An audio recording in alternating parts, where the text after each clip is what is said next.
মেধা ও শ্রম কাজে লাগিয়ে নিত্য নতুন জিনিস আবিষ্কার করা। ছেলের কথা চিন্তা করে সারাফাত চৌধুরী নিজে থেকেই এটা বানিয়ে দিয়েছেন, সাজিয়েছেন নান্দনিক উপায়ে। কৃত্রিম লাইটের ঝলকানিতে পুরো ল্যাব দিনের মতন আলোকিত থাকলেও বিশেষ এক উপায়ে বাইরের আলো বাতাস চলাচল বন্ধের ব্যবস্থাও রয়েছে এবং ল্যাবেতে কাউন্টার স্পেসও রয়েছে পর্যাপ্ত পরিমাণে। ল্যাবের এক এক টেবিল এক এক ধরনের পরীক্ষা নিরীক্ষা, ডেটা সংগ্রহ ও গবেষণার স্থান হিসেবে যথাযথ। এমনকি গবেষণার কাজে ব্যবহৃত জিনিসপত্র হাতের নাগালে পাওয়ার জন্য ভেদে টেবিল কিংবা শেলফে থরে থরে সাজানো। সেগুলো রিমোট কন্ট্রোল সিস্টেমের। রিমোটের বোতাম চাপলে টেবিল তার সম্মুখে হাজির হবে, কাজ ফুরালে রিমোটের সাহায্যে পূর্বের স্থানে চলে যাবে। এক কথায় সব সুযোগ সুবিধার কথা মাথায় রেখে আধুনিক উপায়ে ল্যাবটা তৈরি করা। তবে তার রুমে ঢুকলে বোঝার উপায় নেই এখানে ল্যাব আছে বা থাকতে পারে। ল্যাবে প্রবেশের গেটে রয়েছে প্যাটার্ন লক এবং বৈদ্যুতিক শকের বিশেষ ব্যবস্থা। একের অধিক ভুল লক চাপলে শুদ্ধর কাছে অ্যালার্ট নোটিফিকেশন যাবে এবং সেটা কনফার্ম মেসেজ না পেলে বৈদ্যুতিক শকে সেই ব্যক্তির পুরো শরীর ঝলসে দিতে পারে। এই মুহূর্তে মনোযোগ সহকারে চোখে চশমা, মুখে মাস্ক, গায়ে অ্যাপ্রন ও হাতে একটি মোটা সিরিঞ্জ নিয়ে দাঁড়িয়ে আছে শুদ্ধ। সে তীক্ষ্ণ দৃষ্টিতে তাকিয়ে আছে কাচের জারের দিকে। জারে ছটফট করছে সাদা ধবধবে একটি পুরুষ ইঁদুর। মেডিসিন ট্রায়ালের জন্য ইঁদুরকেই আগে বেছে নেয় সে, কারণ জেনেটিক, জৈবিক ও আচরণগত দিক থেকে ইঁদুরের 90% জিন আশ্চর্যজনকভাবে মানুষের সাথে মিলে যায়। এই কারণে মানুষের বিভিন্ন প্রকার জিনের মিথস্ক্রিয়ার প্রকৃতির পরীক্ষার ক্ষেত্রে মানুষের প্রতিনিধিত্ব করে ইঁদুর এবং রক্তে মাংসে করা মানুষের শরীরের বিভিন্ন অঙ্গের সাথে ইঁদুরের অঙ্গের বা তন্ত্রের মিল পাওয়া যায়। এই জন্য মানুষের শরীরের বিভিন্ন প্রকার ওষুধের প্রভাব সহজে নির্ণয় করা যায়। আরেকটি কারণ হচ্ছে এরা জিনগতভাবে পরিবর্তিত হতেও পারে। এদের নির্দিষ্ট জিনকে বন্ধ কিংবা খুলে রাখা যায়, ফলে কি পরিবর্তন হয় তা পর্যবেক্ষণ করা যায়। শুদ্ধ এই মুহূর্তে সেটাই করছে। সে জার থেকে ইঁদুরটা বের করে রাখলো টেবিলের ওপরে। সুস্থ সবল সাদা ইঁদুর মুখ তুলে তাকেই যেন দেখছে। এক হাতে চেপে ধরে না রাখলে এতক্ষণে ছুটে পালাগাত, প্রাণ বাঁচতে গিয়ে লুকাতো ল্যাবের কোনো এক কোনায়। শুদ্ধ ইঁদুরটাকে শক্ত করে চেপে ধরে সিরিঞ্জের মেডিসিনটুকু ধীরে ধীরে পুশ করলো ইঁদুরের শরীরে। নরম গায়ে সূচ ফোটাতেই ইঁদুরটা ছটফটিয়ে উঠল, কিন্তু ছাড়া না পেয়েও শান্ত হতে পারল না। নিজের মতো করে ছটফট করতেই থাকলো। এইটুকু তার শরীর, কতটুকুই বা শক্তি। অতঃপর কাজ হয়ে গেলে স্বচ্ছ কাচের জারে পুনরায় ইঁদুরটা রেখে জারের মুখটা বন্ধ করে দিল, যাতে কোনোভাবেই পালাতে না পারে। এরপর বাজ পাখির ন্যায় শিকারী দৃষ্টিতে লক্ষ্য করতে লাগলো ইঁদুরের গতিবিধি। ইঁদুরটা থম মেরে বসে আছে। মেডিসিন হয়তো কাজ শুরু করেছে। সে ইঁদুরটার দিকে খেয়াল রেখেই কয়েকটি কাচের তৈরি গোলাকার টেস্ট টিউব নল নিল।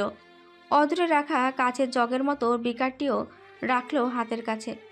আয়তন হিসাবে 25 ও 50 লিটারের দুটো বুলেট নিয়ে পানি দিয়ে ধুয়ে আগে স্টপ কর্ক চেক করে নিল।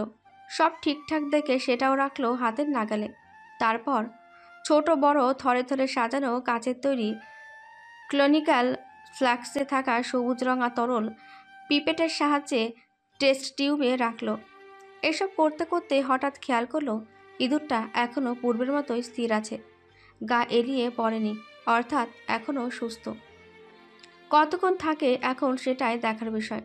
যদি ইঁদুরটা সুস্থ থাকে এবং তার মধ্যে পরিবর্তন দেখা দেয়, তাহলে ধরা যায় কষ্ট সার্থক। সে আপাতত দৃষ্টি সরিয়ে নোটে চোখ বুলালো। তারপর অসম্পূর্ণ কাজ সম্পূর্ণ স্বার্থে ক্লিনিক্যাল ফ্লাক্সের সবুজ তরলের দিকে মনোনিবেশ করল। বিকেল পড়িয়ে এখন সন্ধ্যা 7টা। ধরনীর বুকে গাঢ় অন্ধকার।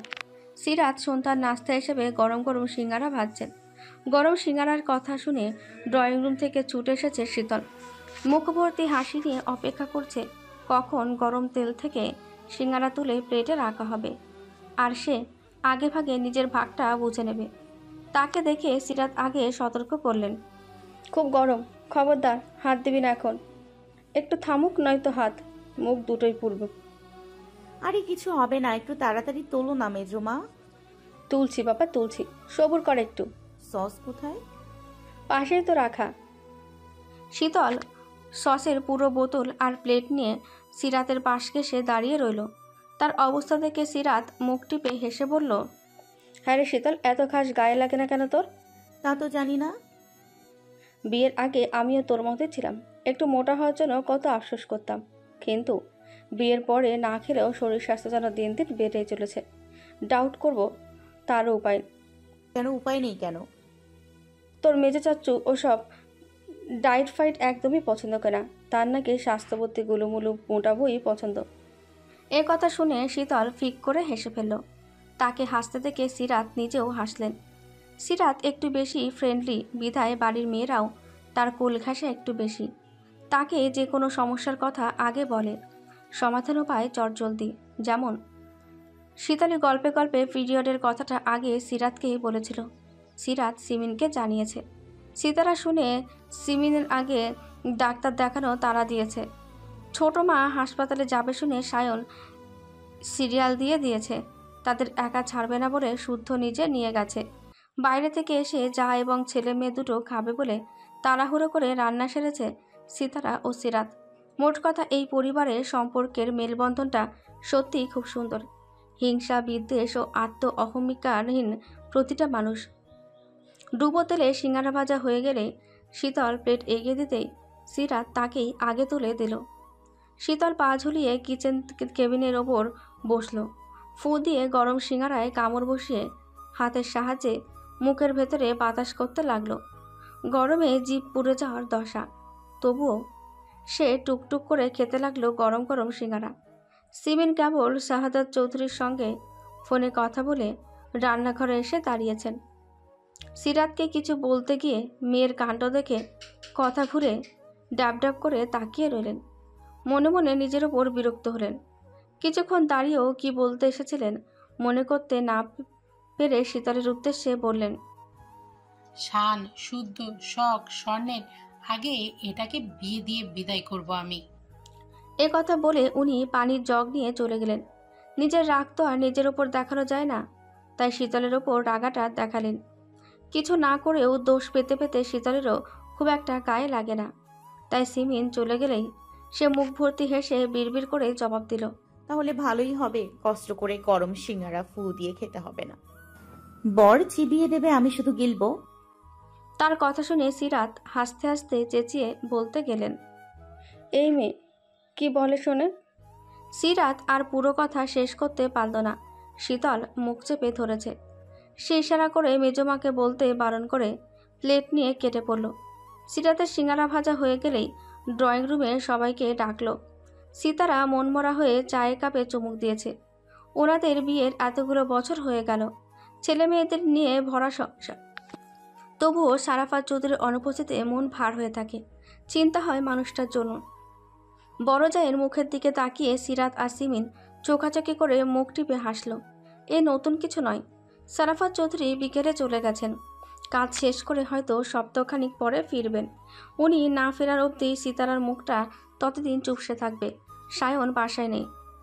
সাওয়ান চৌধুরীর ফিরতে আরও রাত হবে। বাসায় আছে বাড়ির 3 গৃহিণী আর ছেলেমেয়েরা। শুদ্ধ তো দুপুর থেকে নিজের কাজে ব্যস্ত। রুমটা সাউন্ডপ্রুফ বিধায় বাইরে কোনো শব্দ হাঁকডাক তার কান অবধি পৌঁছায় না। সাম্য সিজনের হোম টিউটর পড়াতে এসেছে। তারা কিছুক্ষণ গাইগুই করে পড়তে বসেছে। শখ আর শীতল ড্রয়িং রুমে আছে। স্বর্ণের মাথা ব্যথা, তাই শুয়ে আছে। 3 যা চায়ের কাপ হাতে সিরিয়াল দেখছে। এই সময় তাদের পছন্দের সিরিয়াল হয়। এটা দেখে রাতের খাবারের আয়োজন করতে শখ আস্তে ধীরে চা শেষ করে উঠতে শীতল বলল, আপু চল ছাদে যাই। এখন ছাদে পড়তে বসবি না? আমি ছোট নাকি যে সন্ধ্যার পরপরই বসে যাব? তাই তো। তা ছোট আব্বুকে বলি তুই বড় হয়ে গেছিস, তোর বিয়ে দিতে হবে। বলো আপু প্লিজ বলো, পড়াশোনা ভালো লাগে না, আমি বিয়ে করব। শীতলের কথা শুনে শখ হেসে ফেলল। কি যে সুন্দর সেই হাসি। এ হাসির জন্য শীতল মনে মনে শখকে একটা নামও দিয়েছে, সুহাসিনী। তবে মুখ ফুটে শখ জানায়নি কখনো। যদি বোনের নামটা পছন্দ না হয় এই জন্যই জানায়নি। শীতল পুনরায় ছাদে যাওয়ার জন্য বললেই শখ জানালো পড়া বাকি আছে, কালকে একটা পরীক্ষা আছে। এই কথা শুনে শীতলও জোর করলো না, শখকে যেতে দিল। প্রথম পর্বে লিখেছিলাম শখ অনার্স ফাইনাল বর্ষের ছাত্রী। গল্পের থিমের সঙ্গে খাপ খাওয়াতে এডিট করতে বাধ্য হয়েছি। আপনারা একটু কষ্ট করে ধরে নিন শখ ডাক্তারি পড়ছে, হবু ডাক্তার সে। এই ভুল এবং গল্পের মাঝে বাড়তি কিছু লেখার জন্য আমি সরি। মা চাচিদের মধ্যে সিরিয়াল দেখতে ইচ্ছে করছে না শীতলে। সে উঠে রুমে চলে গেল। ড্রেসিং টেবিলের সামনে দাঁড়িয়ে চুল আঁচড়ালো, চোখে কাজল দিল, কালো টিপ পরল, ঠোঁটে লিপ বাম দিয়ে আয়নার দিকে তাকিয়ে মিষ্টি করে হাসল। ঠিক সেই মুহূর্তে স্বর্ণ এসে বলল, বাম থাকলে দে তো। কি বাম? জান্ডু বাম। ঝান্ডু বাম নাই, লিপ বাম আছে নিবা? লিপ বাম কপালে দিব। তাই তো সায়ন ভাইয়ের কাছে দেখেছিলাম ঝান্ডু বাম। আচ্ছা গিয়ে দেখি তাহলে। তা তুই কোথাও যাচ্ছিস? কই, কোথাও না তো। তাহলে সেজেছিস কেন? পড়তে বসবো তাই। পড়তে বসলে সাজতে হয়? সাজুগুজু করলে মন ভালো থাকে, ভালো মন নিয়ে পড়লে পড়া মাথায় থাকে। বোনের যুক্তি শুনে স্বর্ণ বিরক্ত মুখে চলে গেল। এই পাগলের সঙ্গে বকলে মাথা ব্যথা বাড়বে বই কমবে না। তাই সে সায়নের বন্ধ রুমের দরজা খুলে রুমে প্রবেশ করলো। অন্ধকারে রুমটাতে লাইট জ্বালালো। ড্রয়িং হাতড়ে ঝান্ডু বাম খুঁজলো, কিন্তু কোথাও পেল না। এবার বিরক্তের মাত্রা বাড়ল। হঠাৎ মাথা ব্যথায় চোখ খুলে রাখা দায়। মাথা ধরে সে ধপ করে বিছানায় শুয়ে পড়ল। এত বড় বাড়ি, এত মানুষ, অথচ কারো কাছে ঝান্ডু বাম নেই। সে যাওয়ার জন্য পা বাড়াতেও সায়ন রুমে প্রবেশ করলো। আর একটুর জন্য ধাক্কা লাগেনি দুজনের। তাকে রুমে দেখে সায়ন ভ্রুকুচকে জিজ্ঞাসা করলো, আমার রুমে কি? চুরি করতে এসেছি। রুমের মালিককে নাকি? নিজের জিনিস কেউ চুরি করে নাকি? সায়ন হেসে ফেলল। দরজা দিয়ে মাথা বের করে আশেপাশে তাকিয়ে কেউ আছে কিনা দেখে আস্তে করে রুমের দরজা আটকে দিল। স্বর্ণ বাধা দিতে গেলে তাকে পেছন থেকে জাপটে ধরে গ্রীবায় থুতনি ঠেকালো। তার খোঁচা খোঁচা দাড়ি খোঁচালো স্বর্ণের মসৃণ কাঁধে। স্বর্ণ নিজেকে ছাড়ানোর জন্য ছটফট করতে করতে বলল, এভাবে ধরতে বারণ করেছি না? ছাড়ো। ধরলে কি হবে? বারণ করেছি, ধরবে না, ব্যাস। কিসের ব্যাস? কোনো ব্যাস ট্যাসে কাজ হবে না। যখন ইচ্ছে হবে তখনই ধরবো, পারলে ঠেকাস। শুনলাম ফেরার পথে ইনসানের সঙ্গে কথা বলছিলি। কি বলেছে তোকে? অঙ্কনের কিছু করলে তোমাকে দেখে নেব। শুধু দেখবে তাতেই খুশি সে? দেখবে, ধরবে, নাড়বে, না হলে ফিল পাবে কিভাবে? সায়নের ডাবল মিনিংয়ের কথা শুনে স্বর্ণের ছটফটানি বেড়ে গেল। নখ বসালো সায়নের হাতে। তবে সায়ন শব্দহীনভাবে হাসছে, কারণ গালি কিংবা ডাবল মিনিংয়ের বলা কথা স্বর্ণ পছন্দ করে না, খুব চটে যায়। সায়ন তাকে রাগাতে সেই কাজই বেশি করে। সায়নের শক্তপোক্ত বাহুডোর থেকে নিজেকে ছাড়াতে না পেরে স্বর্ণ বলল, জান্ডু বাম থাকলে দাও।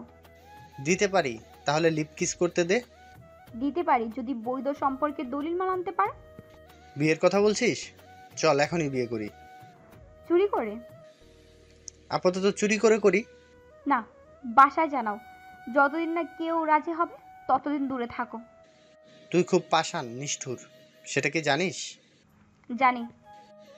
অথচ পাথুরে মনের এই মেয়েটাকে আমি খুব ভালোবাসি, বউ করার স্বপ্ন দেখি। এটা নিশ্চয়ই জানিস, তাই না? না, তাও জানি না।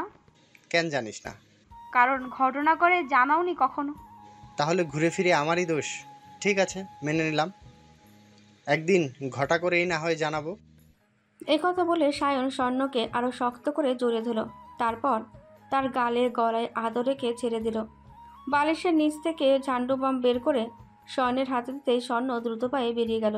তবে যাওয়ার আগে বলে গেল, সিদ্দিকের অফিস থেকে মেল এসেছে, চেক করো। সারাদিন ল্যাবে কাজ করে শুদ্ধ রুমে এলো, সময় নিয়ে শাওয়ার নিল।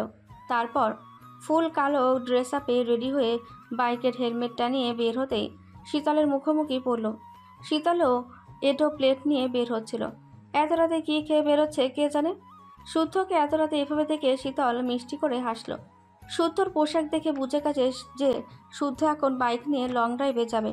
দীর্ঘ সময় কাজ করে মাইন্ড ফ্রেশ করতে প্রায়ই মাঝরাতে ড্রাইভে বের হয়, কারণ রাতে ঘোরার মজাই আলাদা।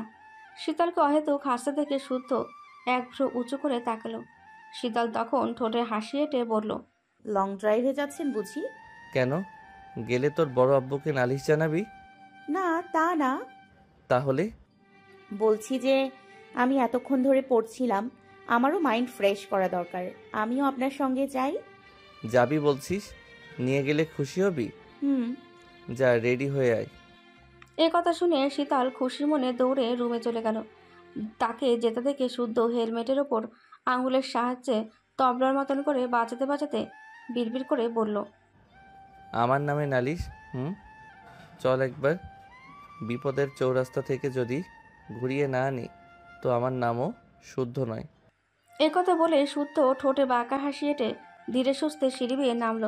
সারা বাড়ি স্তব্ধ, হয়তো গভীর ঘুমে মগ্ন বাড়ির প্রতিটা সদস্য। ড্রয়িং রুম জলজল করছে কৃত্রিম আলোয়, ঝলকানিতে। গা ঝকঝকে আসবাবও চোখ কাটছে খুব সহজে। রাত বিরাতে ছেলেমেয়েরা কখন পানি খেতে আসে বলা যায় না। অন্ধকারে যাতে ভয় না পায় তাই লাইটটা সারা রাত জ্বালানোই থাকে। তাছাড়া শখ একবার আধারে পড়ে গিয়েছিল, তারপর থেকে সারাফাত চৌধুরীর আদেশে কেউ লাইট অফ করে না। এত রাতে কারোর দেখা পাবে না জেনেই মূলত বাইরে যাওয়ার জন্য বের হয়েছিল শুদ্ধ। ইচ্ছে ছিল নতুন ল্যাবটা ঘুরে আসা, সেখানকার কাজকর্ম কতদূর এগুলো দেখা দরকার। কিন্তু আজ যাওয়া হবে না বোধহয়, কারণ যাওয়ার আগে দেখা মিলল ব্যাঙাচির সঙ্গে। সে কি আর জানতো ব্যাঙাচি দিনের মতন মধ্যরাতেও টই টই করে ঘুরছে, একা একা প্লেট হাতে করে কী সব খেয়ে বেড়াচ্ছে। তাকে নিয়ে তো আর ল্যাবে যাওয়া যায় না। যদি নিয়ে যায় প্রশ্ন করতে করতে আধমরা করে ফেলবে। আধমরা হলেও ছাড় দেবে বলে মনে হয় না, বরং পাশে বসে ঘ্যান ঘ্যান করবে। এই শুদ্ধ ভাই আদমরা কেন হলেন? একেবারে শহীদ হলেও তো পারতেন। শীতল একটু ঘাড়তারা, এ কথা তারও অজানা নয়। তাদের দাদি যেন এমন ছিল। শীতল চেহারাও পেয়েছে দাদির মতোই। তার চেহারাখানা নাকি মন শীতল করার মতোই, তাই দাদাজান নাম রেখেছিল শীতল। তবে তার ভাষ্যমতে এটা মস্ত বড় ভুল করেছেন দাদাজান, কারণ স্বভাব ও চালচলন অনুযায়ী তার নাম রাখা উচিত ছিল মাথামোটা ব্যাঙাচি। চৌধুরী নিবাসে তারা মোট 7 ভাই বোন। ছোট ভাই বোনরা সায়নের তুলনায় তাকে একটু বেশি ভয় পায়। কিছু বললে মাথা তুলে তাকানোর সাহস করে না, বকলে কেঁদে কেটে একাকার তো করেই এবং দূরে দূরে থাকারও চেষ্টা করে।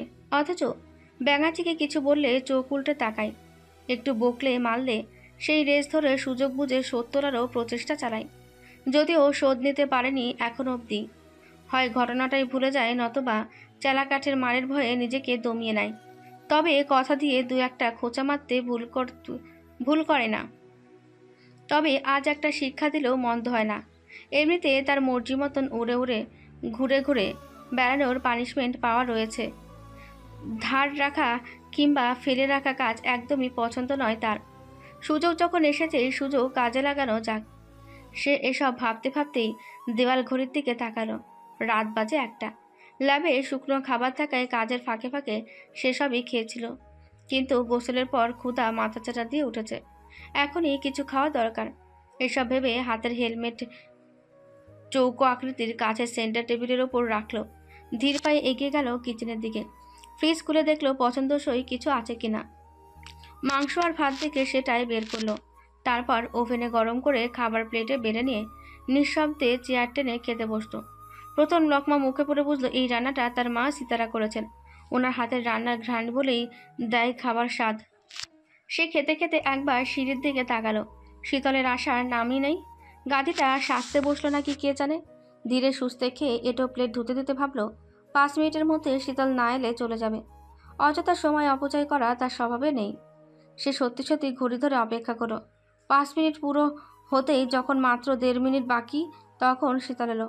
পরনে শুদ্ধের মতোই ব্ল্যাক জিন্স জ্যাকেট, চুলগুলো পনিটেল করা, গোলাপি ঠোঁটে মিষ্টি হাসি আটা। ওর পোশাকের ধরনে মনে হচ্ছে শুদ্ধকে কপি করেছে। শুদ্ধ তার আপাদমস্তক দেখে ধমকে ওঠার আগে শীতল বলল, শুদ্ধ ড্রাইভিং পার্টনার শুদ্ধর মতো না হলে চলে? কত বড় স্পৃহা! তার সামনে দাঁড়িয়ে তার নাম ধরে কথা বলছে। না, এর শিক্ষা পাওয়া ফরজ হয়ে গেছে। শুদ্ধ মুখে কিছু বলল না, শুধু তাকিয়েই রইল। মুখভঙ্গি দেখে বোঝার উপায় নেই তার মনে কি চলছে। শীতলের খুশির অন্ত নেই। রাতের বেলা বাইকে করে ঘোরার আনন্দে ভুলে বসেছে বলির পাঠাকেও বলির আগে সেবা যত্ন করা হয়।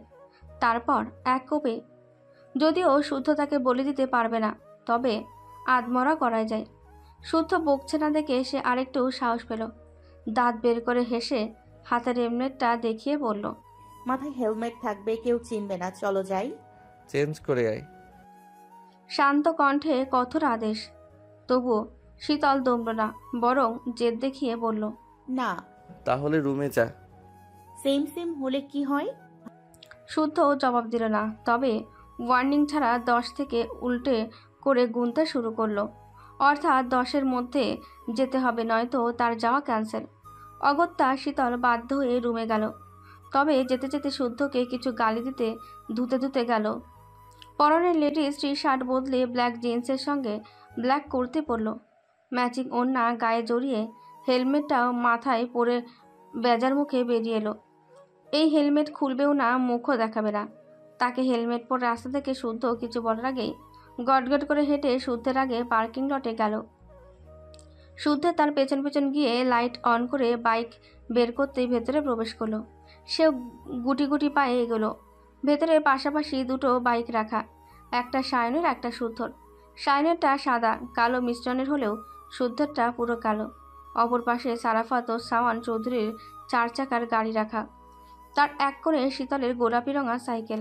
সাইকেলটা সময় অসময়ে সাম্য সৃজন চালিয়ে বেড়ায়। শুদ্ধ বাইক বের করছে দেখে শীতল চুপ করে দাঁড়িয়ে আছে।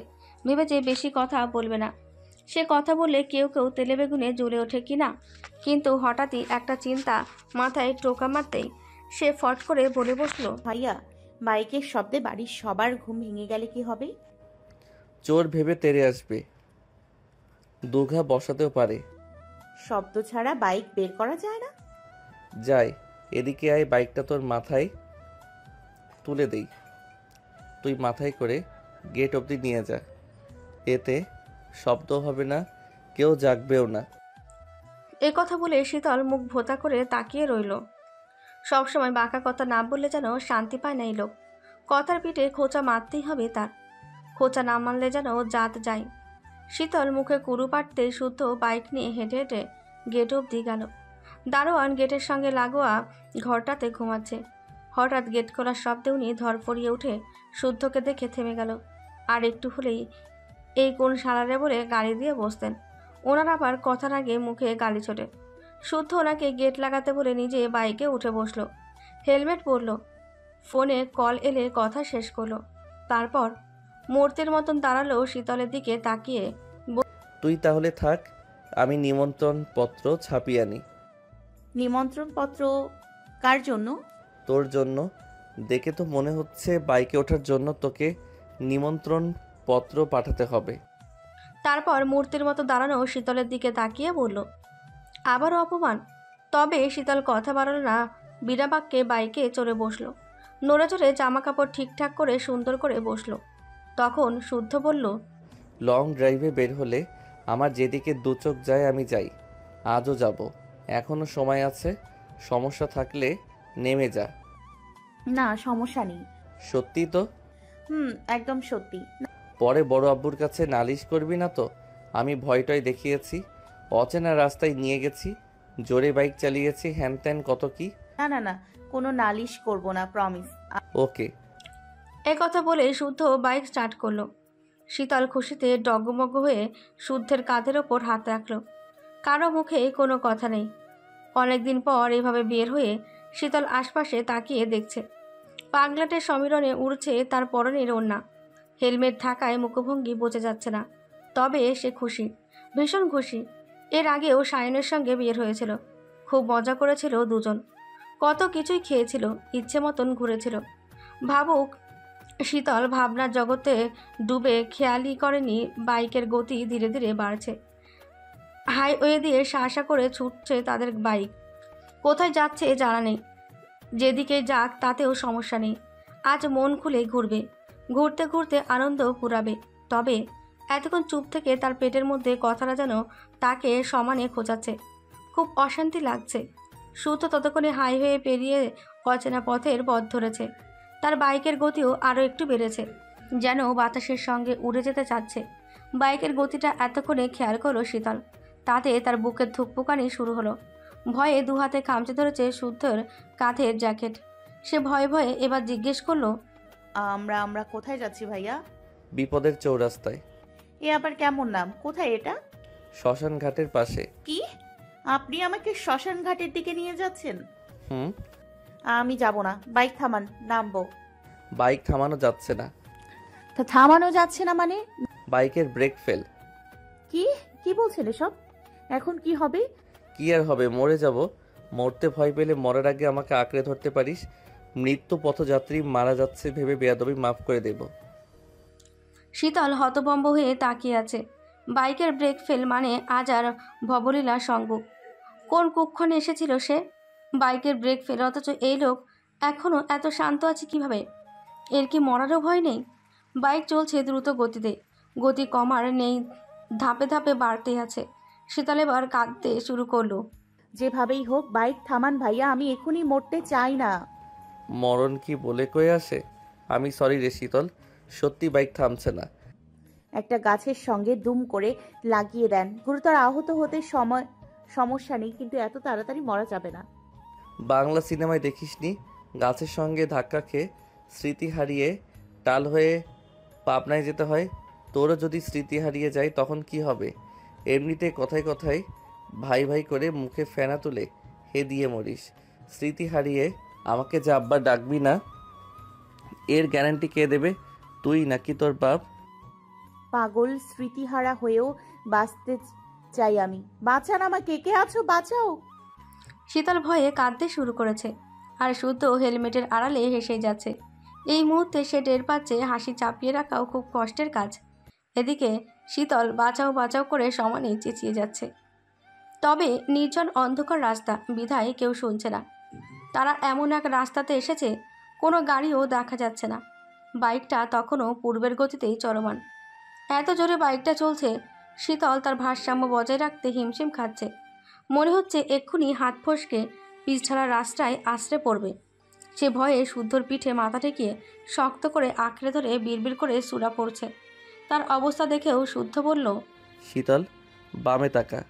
শীতল সেভাবেই ঘাড় ঘুরিয়ে বামে তাকালে শুদ্ধ বলল, এটা হচ্ছে শ্মশান, অনেক পুরনো শ্মশান।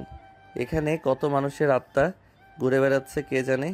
কেউ গলায় ফাঁস দেওয়া, গলা কাটা, পা কাটা, হাত কাটা, কত ধরনের লাশ যে পোড়ানো হয় এর আগেও শুনেছিলাম।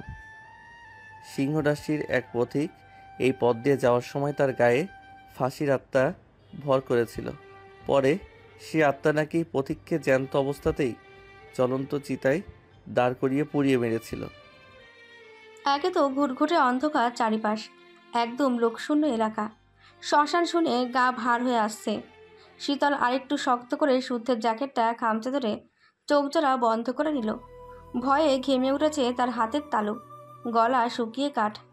পায়ের তালুটাও কেন জানি শিরশির করছে। বাতাসের শো শো শব্দ অদ্ভুত রে শোনাচ্ছে। তাকে এতটা নিস্তব্ধ দেখে শুদ্ধ নিঃশব্দে হাসলো। তারপর হঠাৎ কিছু মনে পড়ার মতো করে বলল, শিট, আমি তো একটা কথা ভুলেই গেছি। কি কথা? তোর কণ্ঠ এমন শোনাচ্ছে কেন? কাঁপছিস না কাঁদছিস? ও ভাইয়া, বাড়ি যাব। যেতে পারলে আমিও খুশি হতাম, কিন্তু সেটা বোধ হয় আর হবে না রে। তোকে কতক্ষণ সেভ রাখতে পারবো তাও বুঝছি না। কেন? আমি তো ভুলেই বসেছি আমারও সিংহ রাশি। এখন ওই আত্মারা যদি আমার গায়ে ভর করে, তুই আমাকে জ্বালাস, রাগাস। তোর উপরে খুব রাগ আছে আমার। আত্মার যদি সেই রাগ তুলতে তোকে আছাড় মারে অথবা গলা চেপে ধরে মেরে ফেলে, এরা নাকি রক্ত খায়, কচকচ করে মানুষের নাড়ি ভুড়ি খায়। তোর সঙ্গে যদি এসব কিছু হয়, মাফ করে দিস। মনে করিস এখানে আমার হাত নেই, আমি নিষ্পাপ। আত্মার হাতে যদি তোর অপমিত্র হয়ও, তাহলে নিয়তি ভেবে ধরে নিস। কষ্ট রাখিস না মনে। তোকে তো বাঁচাতে পারবো না, তবে আমি কথা দিচ্ছি তোর ফতরায় তোর পছন্দের জর্দা নিজের হাতে বিলাবো সবাইকে।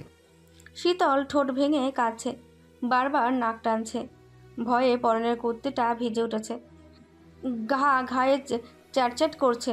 এখন যদি সত্যি শুদ্ধর গায়ে ভূত ভর করে তাহলে কি হবে? কার কাছে সাহায্য চাইবে? এই কথা ভাবতে না ভাবতে তার ভয়ের মাত্রা বাড়ল। হাতের বাঁধন ঢিলে হয়ে আসলো। তবে জ্ঞান হারিয়ে পড়ার আগে শুদ্ধ তার হাতটা ধরে দ্রুত বাইকটা থামালো। এতক্ষণ নজর রাখছিল শীতলের ওপরে, এই জন্য ধরতে পেরেছে সহজেই। সে বাইকে বসা অবস্থায় শীতলকে কাছে টেনে হেলমেট খুলে দেখে তার মুখটা ঘামে ভিজে আছে। সে হাত দিয়ে ঘাম মুখ মুছে শীতলের গাল চাপড়ে ডেকেও সাড়া পেল না। পানি না থাকায় চোখে মুখে পানি দিতে পারল না। তবে অবচেতন শীতলের মুখের দিকে তাকিয়ে বিড়বিড় করে বলল, কেবল বিপদের চৌরাস্তা পার হলি, এখনো সর্বনাশের চিপাগলি পার হওয়া বাকি। এত তাড়াতাড়ি জ্ঞান হারালে হবে? কদিন ধরেই আবু সিদ্দিকের সঙ্গে নীরব দ্বন্দ্ব চলছে সায়নের। এই জন্য অবশ্য সায়নই দায়ী। আবু সিদ্দিক বারবার বারণ করেছিল ভুলে যেন অঙ্কনকে জানে না মারে। এখন অঙ্কনকে মারলে দোষটা ওনার ঘাড়ে চাপবে। এমনিতেই সময় খারাপ যাচ্ছে, এখন এসব করা মানে নিজের বিপদ বাড়ানো।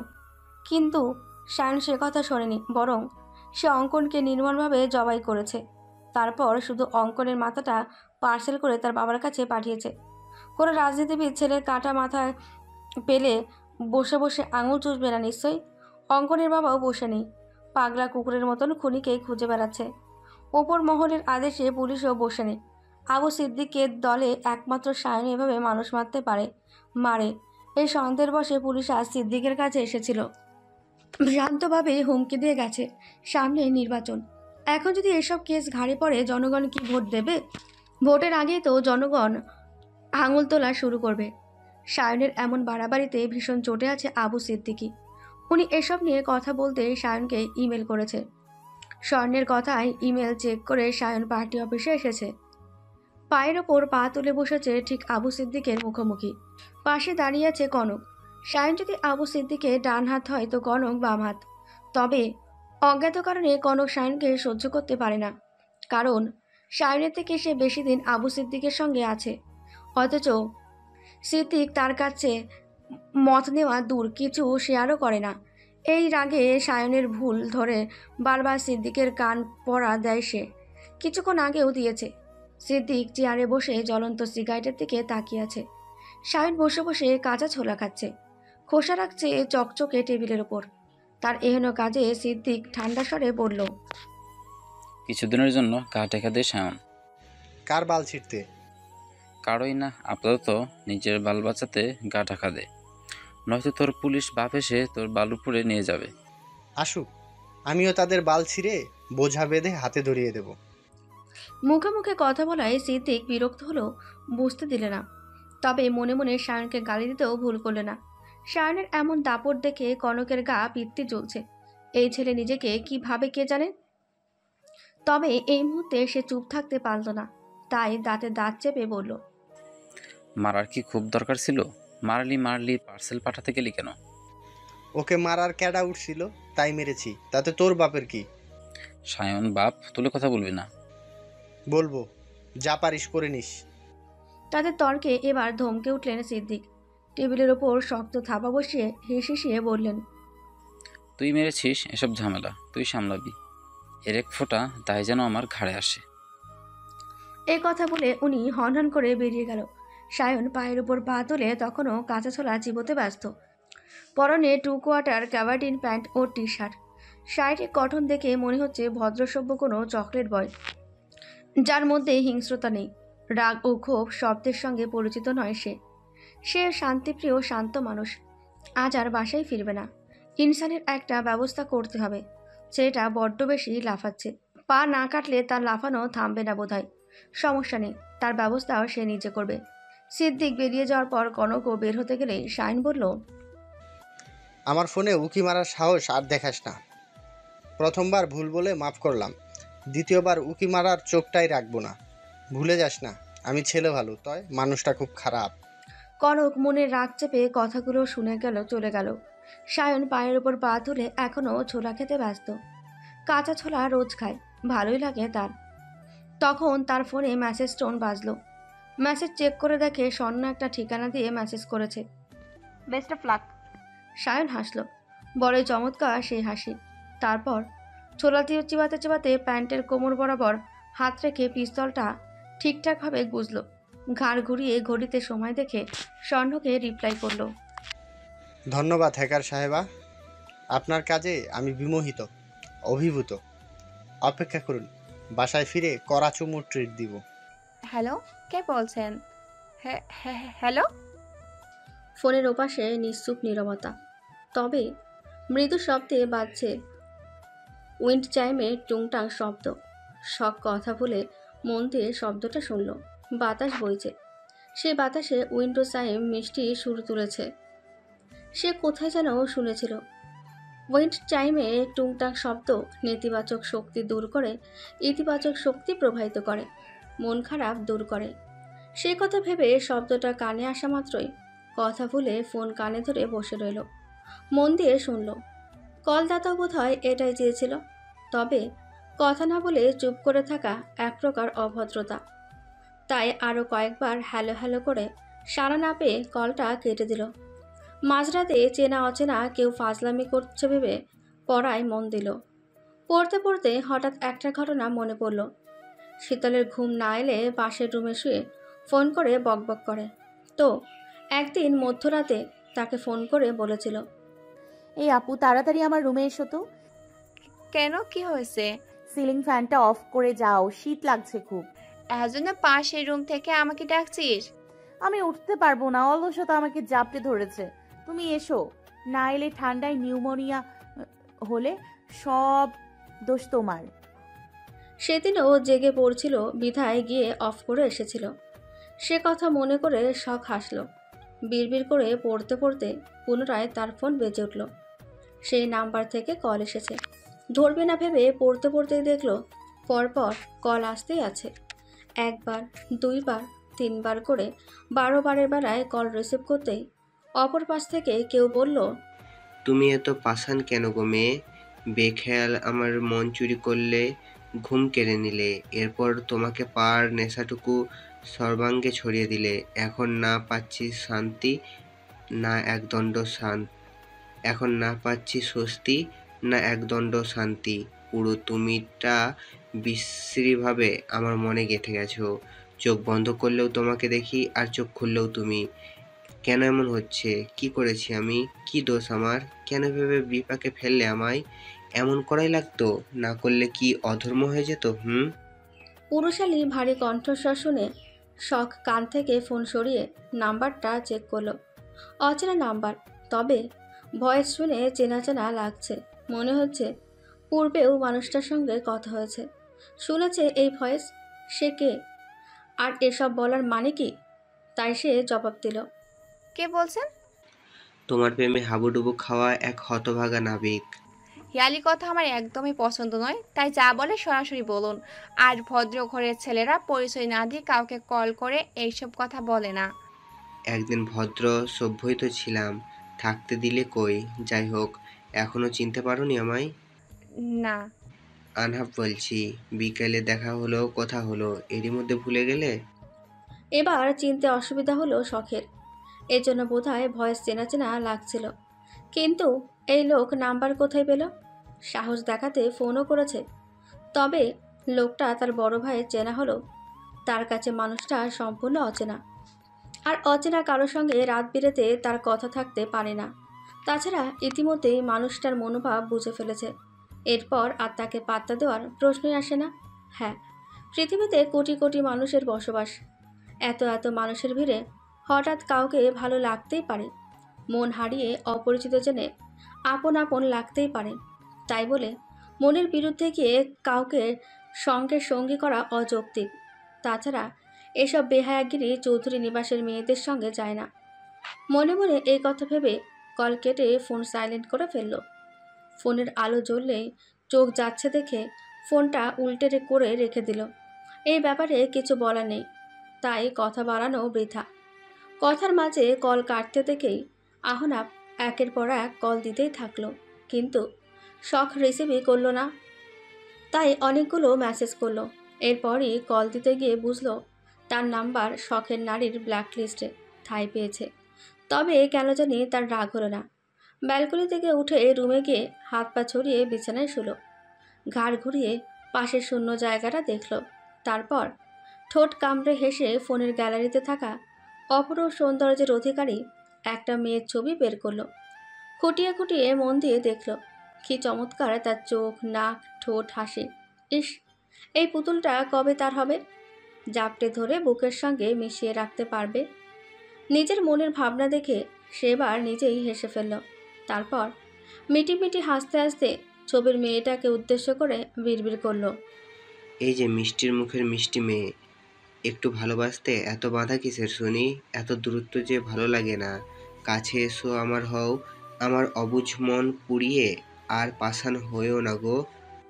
সায়ন জানে এই মেসেজের রিপ্লাই আসবে না, তাই ফোনটা পকেটে পুরে উঠে দাঁড়ালো।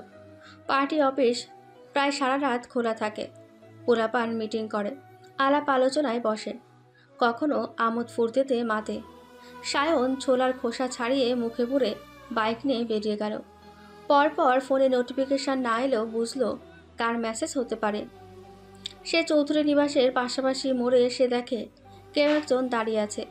সে বাইকটা তার সামনে দাঁড় করালে কালো পোশাকে সর্বাঙ্গ আবৃত মানুষটা বাইকের পেছনে উঠে বসলো। সায়নও বিনা বাক্যে বাইক ছোটালো ক্লাবের দিকে।